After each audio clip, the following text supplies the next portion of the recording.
संक्षिप्त शिवपुराण विद्येश्वर संहिता अध्याय 15। देश, काल, पात्र और दान आदि का विचार। ऋषियों ने कहा, समस्त पदार्थों के ज्ञाताओं में श्रेष्ठ सूत जी, अब आप क्रमशः देश, काल आदि का वर्णन करिए। सूत जी बोले, महर्षियों, देव यज्ञ आदि कर्मों में अपना शुद्ध गृह समान फल देने वाला होता है, अर्थात अपने घर में किए हुए देव यज्ञ आदि शास्त्रोक्त फल को सममात्रा में देने वाले होते हैं। गौशाला का स्थान घर की अपेक्षा 10 गुना फल देता है। जलाशय का तट उससे भी 10 गुना महत्व रखता है तथा जहाँ बेल, तुलसी एवं पीपल वृक्ष का मूल निकट हो, वह स्थान जलाशय के तट से भी 10 गुना फल देने वाला होता है। देवालय को उससे भी 10 गुने महत्व का स्थान जानना चाहिए। देवालय से भी 10 गुना महत्व रखता है तीर्थभूमि का तट, उससे 10 गुना श्रेष्ठ है नदी का किनारा, उससे 10 गुना उत्कृष्ट है तीर्थ नदी का तट, और उससे भी 10 गुना महत्व रखता है सप्तगंगा नामक नदियों का तीर्थ। गंगा, गोदावरी, कावेरी, ताम्रपर्णी, सिंधु, सरयू और नर्मदा, इन 7 नदियों को सप्तगंगा कहा गया है। समुद्र के तट का स्थान इनसे भी 10 गुना पवित्र माना गया है, और पर्वत के शिखर का प्रदेश समुद्र तट से भी 10 गुना पावन है। सबसे अधिक महत्व का स्थान वह जानना चाहिए जहाँ मन लग जाए। यहाँ तक देश का वर्णन हुआ, अब काल का तारतम्य बताया जाता है। सतयुग में यज्ञ, दान आदि कर्म पूर्ण फल देने वाले होते हैं, ऐसा जानना चाहिए। त्रेता युग में उसका 3/4 फल मिलता है। द्वापर में सदा आधे फल की प्राप्ति कही गई है। कलयुग में 1/4 ही फल की प्राप्ति समझनी चाहिए, और आधा कलयुग बीतने पर उस 1/4 फल में से भी 1/4 कम हो जाता है। शुद्ध अंतःकरण वाले पुरुष को शुद्ध एवं पवित्र दिन संफल देने वाला होता है। विद्वान ब्राह्मणों, सूर्य संक्रांति के दिन किया हुआ सत्कर्म पूर्वोक्त शुद्ध दिन की अपेक्षा 10 गुना फल देने वाला होता है, यह जानना चाहिए। उससे भी 10 गुना महत्व उस कर्म का है जो विषु नामक योग में किया जाता है।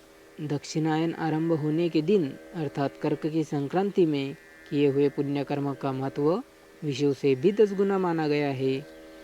उससे भी 10 गुना मकर संक्रांति में, और उससे भी 10 गुना चंद्र ग्रहण में किया हुआ पुण्य का महत्व है।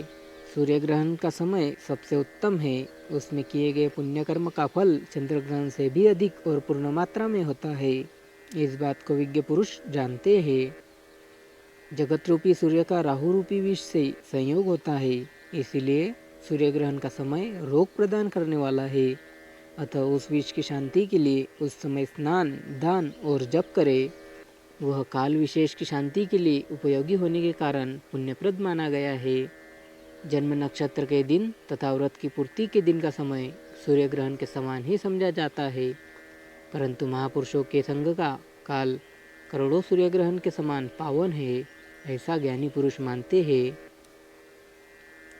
तपोनिष्ठ योगी और ज्ञाननिष्ठ यति ये पूजा के पात्र है, क्योंकि ये पापों के नाश में कारण होते हैं। जिसने 24 लाख गायत्री का जप कर लिया हो, वह ब्राह्मण भी पूजा का उत्तम पात्र है।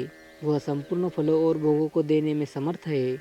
जो पतन से त्राण करता अर्थात नरक में गिरने से बचाता है, उसके लिए इसी गुण के कारण शास्त्र में पात्र शब्द का प्रयोग होता है। वह दाता का पात्रक से त्राण करने के कारण पात्र कहलाता है।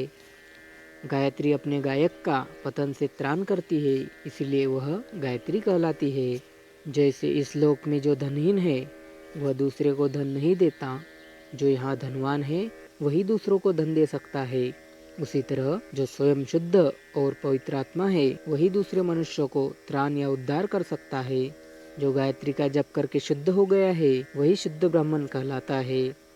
इसीलिए दान, जप, होम और पूजा सभी कर्मों के लिए वह शुद्ध पात्र है।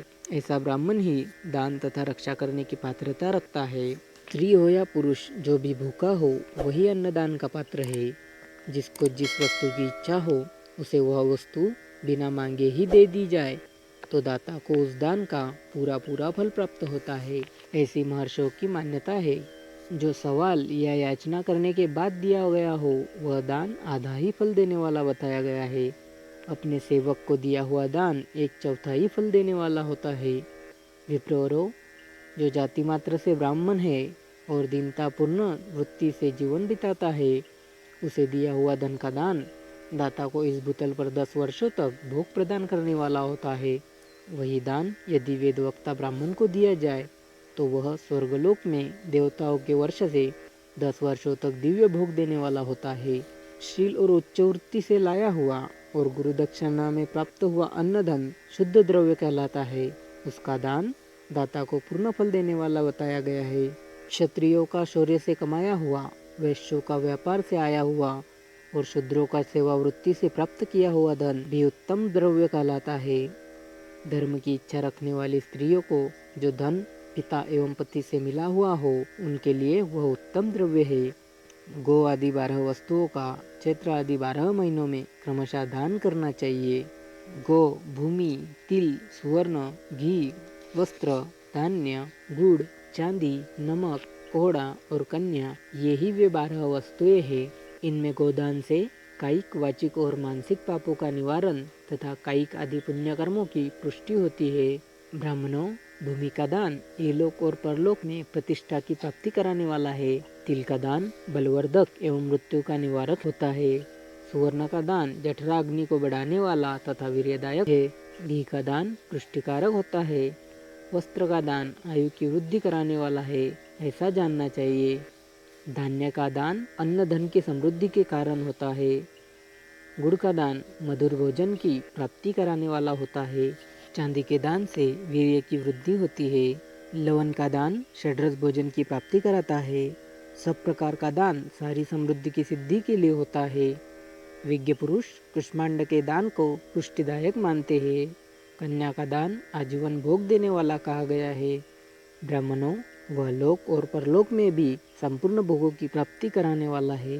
विद्वान पुरुष को चाहिए कि जिन वस्तुओं से श्रवण आदि इंद्रियों की तृप्ति होती है उनका सदा दान करे।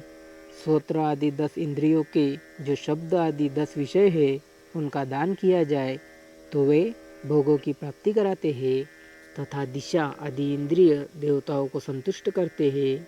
वेद और शास्त्र को गुरुमुख से ग्रहण करके गुरु के उपदेश से अथवा स्वयं ही बोध प्राप्त करने के पश्चात जो बुद्धि का यह निश्चय होता है कि कर्मों का फल अवश्य मिलता है, इसी को उच्च कोटि की आस्तिकता कहते हैं। भाई बंधु अथवा राजा के भय से जो आस्तिकता बुद्धि या श्रद्धा होती है वह कनिष्ठ श्रेणी की आस्तिकता है। जो सर्वथा दरिद्र है, इसीलिए जिसके पास सभी वस्तुओं का अभाव है, वह वाणी अथवा कर्म द्वारा यजन करे।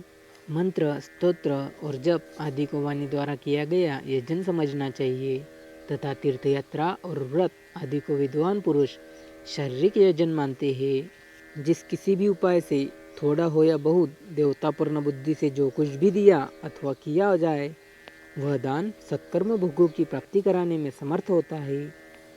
तपस्या और दान ये 2 कर्म मनुष्य को सदा करने चाहिए तथा ऐसे गृह का दान करना चाहिए जो अपने वर्ण और गुण से सुभूषित हो। बुद्धिमान पुरुष देवताओं की तृप्ति के लिए जो कुछ देते हैं वह अतिशय मात्रा में और सब प्रकार के भोग प्रदान करने वाला होता है। उस दान से विद्वान पुरुष इहलोक और परलोक में उत्तम जन्म और सदा सुलभ होने वाला भोग पाता है। ईश्वरापर्ण बुद्धि से यज्ञ दान आदि कर्म करके मनुष्य मोक्ष फल का भागी होता है। अध्याय 15 समाप्त।